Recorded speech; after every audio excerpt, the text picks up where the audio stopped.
Very good morning, everyone. Welcome back to Fly to the Phoenix. My name is Ross Strochen. It's been a long time since I've checked in. Thought today would be an appropriate day. Happy Friday. Hope it's been a great week. Hope it's going to be a good weekend. I know the weather's been miserable in KZN. Possibly a little cold front that's come through. But nonetheless, we soldier on through it, and we do what we can with the conditions and the environment that we've got. Today, I want to talk about and touch on a very important aspect of our lives and how we execute our lives and how our past defines who we are, or how we let it define us. And that's how we were brought up. Parenting, being a child in a family and having parents that either did things the wrong way or the right way. It has a huge impact on our lives, and we cannot let it define us or continue to let it define us if there are possible errors or lessons we're learning along the way from those triggers or projections from our childhood. Now, as I said in my first episode, I was born in 1983 in the Old Grays Hospital. My father was originally an East Griqualand farmer from Swartberg. I was a Laatlamiki. I've got an older brother and an older sister. As I said in the last episode, 14 years difference possibly was a mistake, but a good mistake. And I think I was not expected, but I came as a blessing, hopefully, to my family and to the world. I like to believe, but I want to share the impacts of a childhood and an upbringing as to how you react to that childhood and upbringing as an adult in your adult life, in relationships in general.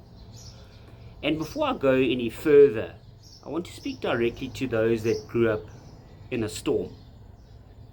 This kind of home where you never really know where you're going to get the strength to move forward because there's not real support within it.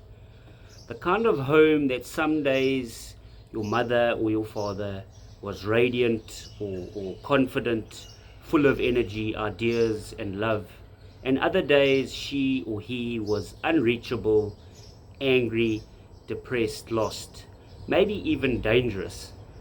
For me, that wasn't a metaphor. My mother lived with a very acute bipolar disorder, which was only diagnosed in her later days, recent days, before she passed away. And that shaped everything. Bipolar disorder, especially the acute form, isn't just mood swings. It's high highs, where reality starts to blur. It's deep lows, where even getting out of bed might be impossible. As a child, you don't understand mental illness. You don't just know your world feels unstable all the time. You learn to scan the emotional weather the second you walk into a room. To be careful with your words because anything could trigger an explosion or a breakdown. To take care of everyone but yourself. Some days your parent is your best friend. Other days you feel invincible or like the enemy. It's confusing, it's exhausting, it's traumatic. Growing up like this teaches you things no child should ever have to learn.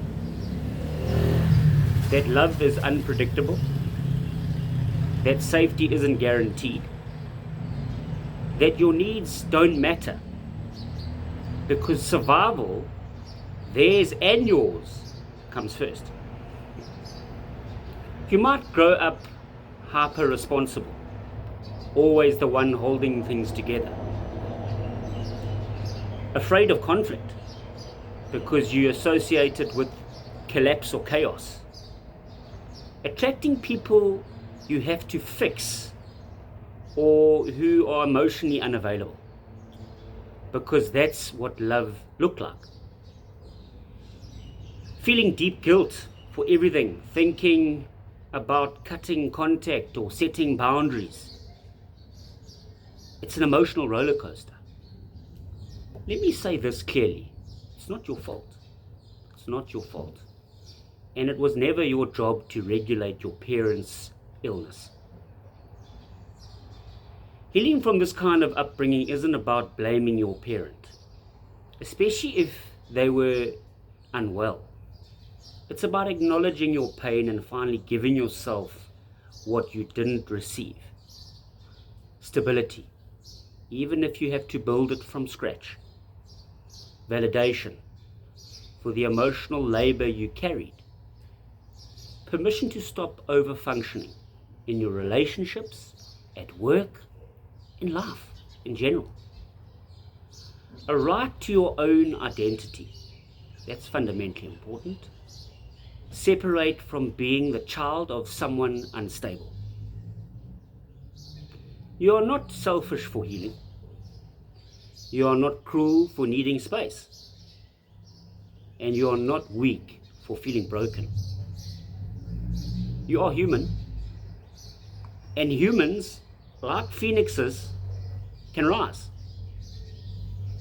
I share this not to dishonor my mother's memory or her struggle. Mental illness is real. It's painful. But so is the impact it leaves on children who had to survive it without the tools, the language, or the support.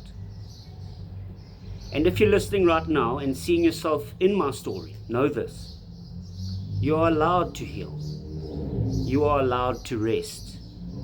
You are allowed to live a life that feels safe, whole, and yours. Thank you for being here with me on Fly to the Phoenix. This episode was raw. It was personal, but it was necessary.